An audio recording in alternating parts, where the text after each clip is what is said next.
मैंने 45-40 साल से ऊपर से आप लोगों को सुना है, आज आमना सामना है। तो जिस बजट पेश करने वालों की कहानी ये हो, हीरालाल जी शास्त्री हटाए गए, जयनारायण जी व्यास हटाए गए, मोहनलाल जी सुखाड़िया हटाए गए, हरदेव जोशी जी हटाए गए, एक खाली अशोक गहलोत जी निकले जिन्होंने जादू दिखाकर अपने नौजवान नेता का पासा पलट दिया। और इसके लिए धारीवाल जी को प्रणाम करता हूं। अब आपने पढ़ा नहीं है बजट पढ़ा नहीं है, जैसे आपने वीर सावरकर को नहीं पढ़ा है। आपको पता नहीं कि 37 में गांधी जी ने जाकर सावरकर जी के पैर छुए थे, आपको पता नहीं है। कहेंगे तो पन्ना दिखा दूंगा, रिकॉर्ड दिखा दूंगा। आपको तो यह भी नहीं पता है, संविधान को लेकर के नारे लगाते हैं। अगर ये बता दें कि संविधान सभा में राजस्थान से कौन से सदस्य थे, तो मैं मान जाऊं कि इनको कांग्रेस का अध्ययन है। ये अशोक गहलोत जी के नाम बता दे तीनों, तो मान जाऊं। ये राजेश पायलट जी का पूरा नाम बता दे तो मान जाऊं। आपको नहीं पता, बैठ जाइए, बैठ जाइए, बैठ जाइए, बैठ जाइए। आपको जानकारी नहीं है, आप राजनीति में निष्णात हैं और ज्ञान में अज्ञात हैं। माननीय सदस्य, जूडो मास्टर जूली जी और डोटासरा जी, जूडो मास्टर 16 मिनट में एक शब्द बजट पे नहीं है। ये बात कर रहे हैं, बजट पे चर्चा कर रहे हैं, उस पर भी आऊंगा, अभी आऊंगा, सुनिए। बजट पे बोल रहे हैं। अभी आ रहा हूं। बजट के ऊपर ही चल रहा है सारा। ऐसा हो बजट जो समझ में आए झट। डोटासरा जी क्या बोलेंगे सभापति महोदय? जिस व्यक्ति ने राजनीति के अलावा कुछ पढ़ा नहीं हो, बजट से इसका क्या लेना देना है? इसको ज्ञान नहीं हो, इसीलिए सर्कस की सरकार है ये। थोड़ा आराम करो।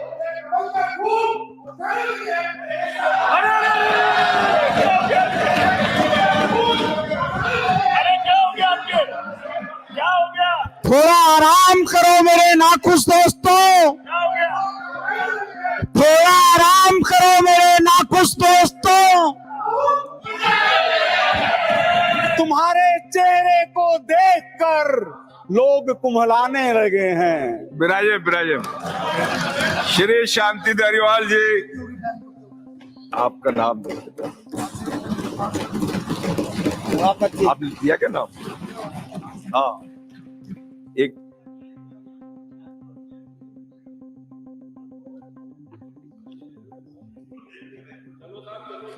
सभापति महोदय, आपको इस आसन पर देख करके मन प्रसन्न होता है। बहुत बहुत धन्यवाद, धन्यवाद आपका। जारी रखें आप। और कुछ नहीं मिला तो कम से कम इस आसन को तो आप इनको अपना उत्तराधिकारी और घोषित कर दो। माननीय धारीवाल साहब, इनको उत्तराधिकारी और घोषित कर दो। आप तो अपने उद्वाक्य बोले जो आप पढ़ के आए। देखिए साहब, इस बजट में 10 संकल्प लिए गए हैं और 10वां संकल्प जो है वो गुड गवर्नेंस का है। गुड गवर्नेंस में आपने परफॉर्म बता दिया, रिफॉर्म बता दिया। जो आप कह सकते हैं उससे ज्यादा अच्छा कहूंगा। दूसरी बार जयनारायण जी व्यास ने पढ़ा तो उनको नहीं पढ़ने दिया अगली बार, और कांग्रेस की बुराई के अंदर निकल पड़े जयनारायण जी। नाथूराम जी नए दल में शामिल हो गए। तीसरी बार टीकाराम जी पालीवाल ने पढ़ा तो हमारे शांति धारीवाल जी को याद होगा कि जनता पार्टी के वो अध्यक्ष बने थे। ये कहानी है। कैसे कोई बजट ठीक से, वो भी बताऊंगा धारीवाल जी। मैंने 45-40 साल से ऊपर से आप लोगों को सुना है, आज आमना सामना है। तो जिस बजट पेश करने वालों की कहानी ये हो, हीरालाल जी शास्त्री हटाए गए, जयनारायण जी व्यास हटाए गए, मोहनलाल जी सुखाड़िया हटाए गए, हरदेव जोशी जी हटाए गए, एक खाली अशोक गहलोत जी निकले जिन्होंने जादू दिखाकर अपने नौजवान नेता का पासा पलट दिया। और इसके लिए धारीवाल जी को प्रणाम करता हूं। वाह इस बजट के अंदर विश्व के नेता माननीय नरेंद्र मोदी जी का मार्गदर्शन है, हमारे कर्मठ समर्पित किसान पुत्र भजन लाल जी का नेतृत्व है और विजनरी उप मुख्यमंत्री वित्त मंत्री श्रीमती दिया कुमारी का संकल्प है। स्त्री शक्ति के साथ पैरों में अंगद का बल लिए राजस्थान राष्ट्र की आन बान शान का प्रतीक फिर बनने जा रहा है। यह जो बजट है इसमें भारतीयता की खुशबू है और राजस्थान की परंपरा है। रूजवेल्ट, नेल्सन मंडेला, ये बजट के नाम ले रहा हूं, बजट पर चल रहा हूं, बजट पर बोल रहा हूं, आपको पता नहीं है। Roosevelt, Cicero, Nelson Mandela, Mirza Ismail, Kofi Annan, ये कहां से गहलोत साहब पिछली बार बजट पढ़ते समय ले आए जो अभी तक पीछा नहीं छोड़ पा रहे हैं। जिस मिर्जा इस्माइल के कमरे में घुसकर एक नौजवान ने अपने को गोली मारकर आत्महत्या की, विराजन साहब, अब आपने पढ़ा नहीं है बजट, बजट पढ़ा नहीं है, जैसे आपने वीर सावरकर को नहीं पढ़ा है। आपको पता नहीं कि 37 में गांधी जी ने जाकर सावरकर जी के पैर छुए थे, आपको पता नहीं है। कहेंगे तो पन्ना दिखा दूंगा, रिकॉर्ड दिखा दूंगा। आपको तो यह भी नहीं पता है, संविधान को लेकर के नारे लगाते हैं। अगर ये बता दें कि संविधान सभा में राजस्थान से कौन से सदस्य थे तो मैं मान जाऊं कि इनको कांग्रेस का अध्ययन है। ये अशोक गहलोत जी के नाम बता दे तीनों तो मान जाऊं, ये राजेश पायलट जी का पूरा नाम बता दे तो मान जाऊं। मैं तो बिल्कुल स्पष्ट रूप से एक एक नाम लेकर के आपसे कह रहा हूं कि अगर पूर्व शिक्षा मंत्री जी ऑब्लिक मिर्जा इस्माइल द्वारा जयपुर की प्लानिंग का हम इससे प्रेरणा लेकर शहरी ग्रामीण क्षेत्रीय विकास के लिए कटिबद्ध, इनके बजट में है ये दिया। हाँ, इसको बदल देंगे, मिर्जा इस्माइल की जगह गोविंद देव मार्ग रहेगा। बैठ जाइए, बैठ जाइए। मिर्जा इस्माइल को निकाला गया था मैसूर से, आपको पता नहीं है। कृपया बोलने दीजिए, कृपया बोलने दीजिए विराजन साहब। मैंने ये कहा आपसे कि अगर आप शिक्षा मंत्री रहे, माननीय सभापति जी के माध्यम से कह रहा हूं, जब से राजस्थान बना है तब से शिक्षा के क्षेत्र में पहला स्थान राजस्थान ने कब प्राप्त किया, किसके नेतृत्व में प्राप्त किया, अगर आप यह बता दे तो मैं मान जाऊं। आपको नहीं पता, बैठ जाइए, बैठ जाइए, बैठ जाइए, बैठ जाइए। आपको जानकारी नहीं है, आप राजनीति में निष्णात हैं और ज्ञान में अज्ञात हैं। माननीय सदस्य, आप इधर आदरणीय देख के बोले। सभापति महोदय, आप शांत रहे साहब। भारतीय जनता पार्टी ने सिर्फ बजट नहीं दिया है, इतिहास गवाह है कि उसने जनता के हक की सदैव लड़ाई लड़ी है। जब कानून बनाए जा रहे थे, जमीन के कानून, तो भारतीय जनसंघ ने नारा दिया था कि जमीन उसकी, जोते जिसकी, जोते जिसकी। जब देश के सामने अर्थव्यवस्था का संकट था, विदेशों से उधार ले लेकर के काम चलाया जा रहा था, लोग अपनी सड़ी गली चीजें हमको भेज रहे थे, तब जनसंघ ने नारा दिया, हर हाथ को काम, हर खेत को पानी। जिस समय खाली खजाना, दौड़ रहे चूहे, पहली बार कहा कि हमारे पास कुछ है ही नहीं, और लास्ट में स्थिति यह आई, माननीय सभापति महोदय, क्या मैं जिला दे दूं, क्या मैं जिला दे दूं? तो हमारे एक नेताजी जो बैठे हैं सामने ही, वो कहें दे दो साहब, दे दो साहब, दे दो साहब। दिया, दिया। न कोई फाइल, न कोई रिकॉर्ड, न कोई सर्वे जिला दिया। हमारे 2 विधायक पहुंचे, बोले लड़ाई में एक लड़का मर गया। बोले मैं क्या करूं, हॉस्पिटल में दिखाया। आप सुनिए सुनिए जूली जी, आप लोग तो जूडो मास्टर है। आपके पीछे शंकर जी बैठे हैं, एक बार पूछ लो जिले की। जूडो मास्टर जूली जी और डोटासरा जी, जूडो मास्टर, जूडो मास्टर।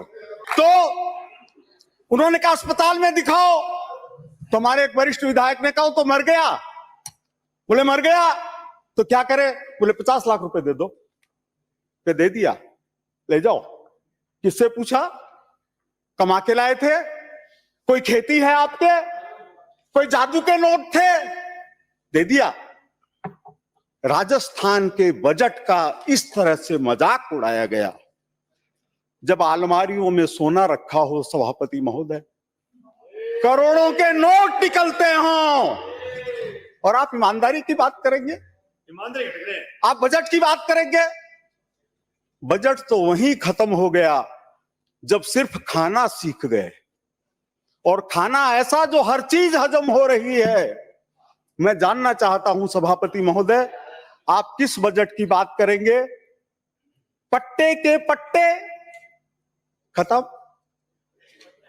एक पूर्व मंत्री, मैंने नाम नहीं लिया है, 16 मिनट में एक शब्द बजट पे नहीं है। ये बात कर रहे हैं, बजट पे चर्चा कर रहे हैं, उस पर भी आऊंगा, अभी आऊंगा, सुनिए। बजट पे बोल रहे हैं। अभी आ रहा हूं, अभी आ रहा हूं, अभी आ रहा हूं, अभी आ रहा हूं। बजट के ऊपर ही चल रहा है सारा। ऐसा हो बजट जो समझ में आए झट। डोटासरा जी क्या बोलेंगे सभापति महोदय? जिस व्यक्ति ने राजनीति के अलावा कुछ पढ़ा नहीं हो, बजट से इसका क्या लेना देना है? जिसको ज्ञान नहीं हो, इसीलिए सर्कस की सरकार है ये। आप बैठिए तो सही। बोल रहे ना भजन लाल जी के नेतृत्व में भाषण में प्रदेश में नया आत्मविश्वास आया है बजट के रूप में। यह उस धरती पुत्र की यात्रा की शुरुआत है जिनके नेतृत्व में कितने ही स्वर्णिम अध्याय लिखे जाने हैं। देखते जाइए। इस बजट में मुस्कुराता हुआ राजस्थान है, जो मुस्कान धारीवाल जी से ही सीखी है हम लोगों ने। आशा और विश्वास से लकदक, सामर्थ्य और संकल्प से भरपूर। मैं जानना चाहता हूं सभापति महोदय, कम से कम 30 बजट भाषण सुने हैं ऊपर से। आदरणीय धारीवाल जी भी रहे हैं। ये बताएं कभी इस तरह का प्रतिपक्ष देखा है? कभी देखा है? भैरव सिंह जी खड़े होते थे तो लगता था कि कोई सिंह खड़ा है। आज खड़े होते हैं तो लगता है पता नहीं क्या बोलेंगे, उनको ही नहीं पता। खाटू श्याम जी की बात 4-5 सदस्यों ने रखी, खाटू श्याम जी के आसपास से आने वालों ने रखी कि उनके लिए 100 करोड़ क्यों? उनको पूछे, आप जानते हैं एफिल टावर पर साल भर में कितने लोग जाते हैं? नहीं पता आपको, आपको नहीं पता। लेकिन खाटू श्याम जी प्रतिदिन 5000 लोग जाते हैं, एकादशी को 1 लाख लोग जाते हैं, और मेले पर 10 लाख लोग जाते हैं। ऐसा तीर्थ स्थल अगर राजस्थान में हो और उसको हम तिरुपति बालाजी की तरह से नहीं बढ़ाना चाहें तो हमारा दुर्भाग्य है। आप कहें कि ठीक है। डोटासरा जी के घर के बगल में एक ऐसा भी आदमी रहता है जिसके पास में पूरा रहने का ठिकाना नहीं है, लेकिन क्या वो कांग्रेस का अध्यक्ष हो सकता है? नहीं हो सकता।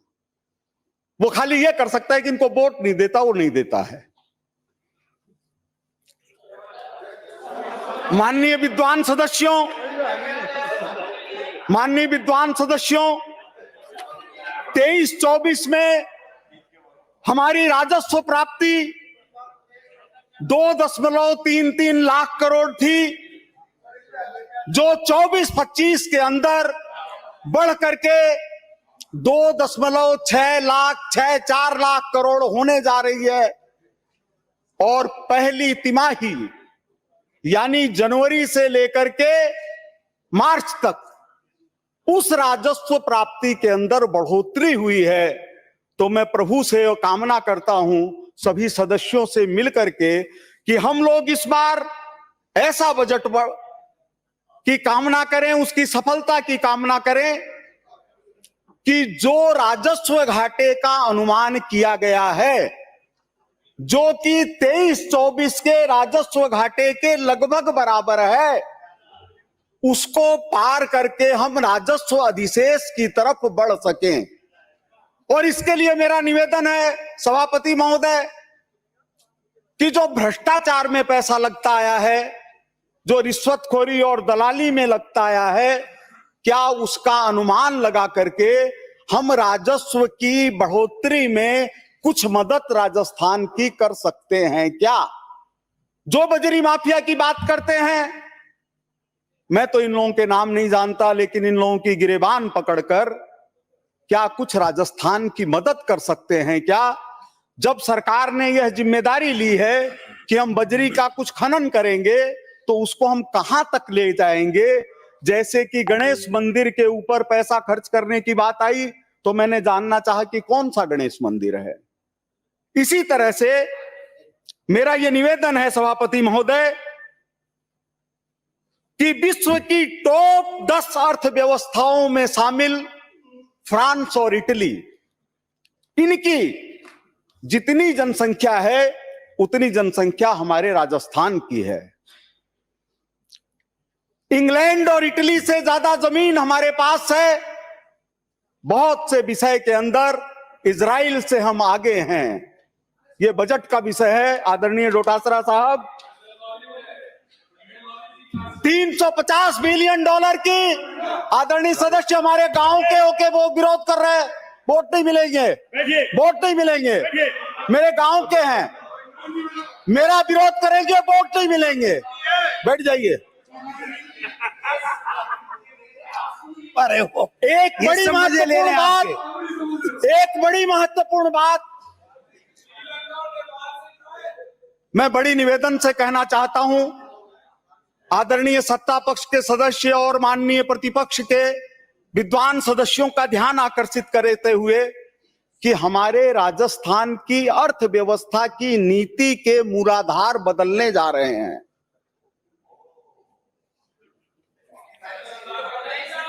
अपने राजस्थान के इकोनॉमिक रिव्यू 2023-24 की मान्यता प्राप्त आंकड़ों के अनुसार इस समय राजस्थान का जो कृषि सेक्टर है, एग्रीकल्चर सेक्टर, उसका 26.72% योगदान है।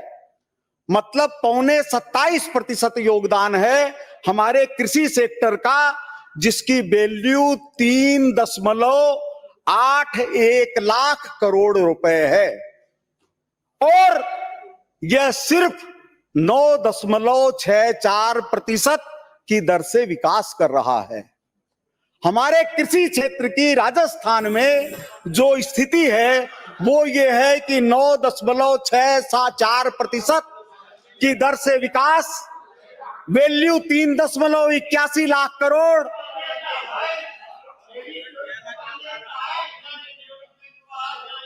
बैठिए बैठिए, उम्र का प्रभाव आना आवश्यक है।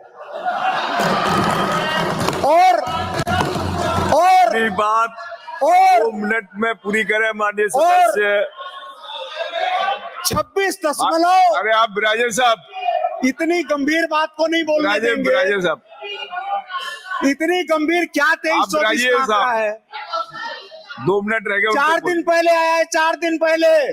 आपको तो पता ही नहीं होगा 4 दिन पहले के आंकड़े बोल रहा हूं मैं, कह रहा हूं 4 दिन पहले के।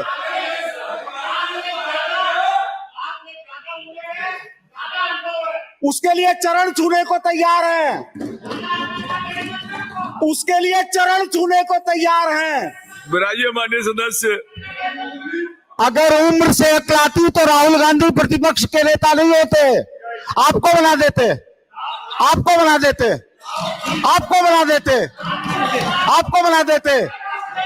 जूली जी प्रतिपक्ष के नेता नहीं होते। बैठिए। आप राजेंद्र साहब, सभापति महोदय क्या हो रहा अरे है? आप बोलिए साहब, बस हो गया समय आपका। नहीं, ऐसा नहीं, मैं बात बोल रहा हूं, मेरे को टोका जा रहा है। आप राजेंद्र हो गया, उनका समय हो गया।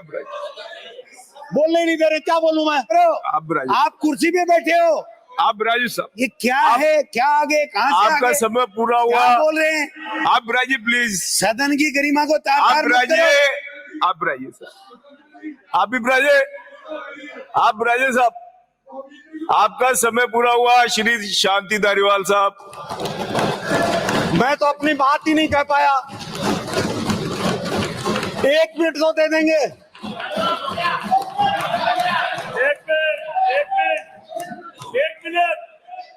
1 मिनट बोलने दीजिए धारीवाल साहब, 1 मिनट। 1 मिनट में अपनी बात 1 मिनट, समाप्त केवल करें। 1 मिनट। 1 मिनट में समाप्त कर रहे हैं। कैसे मंजर सामने आने लगे हैं, कैसे मंजर सामने आने लगे हैं। लोग गाते गाते चिल्लाने लगे हैं, लोग गाते गाते चिल्लाने लगे हैं। वो सलाखों के करीब आए तो कायदे कानून हमको समझाने लगे हैं। थोड़ा आराम करो।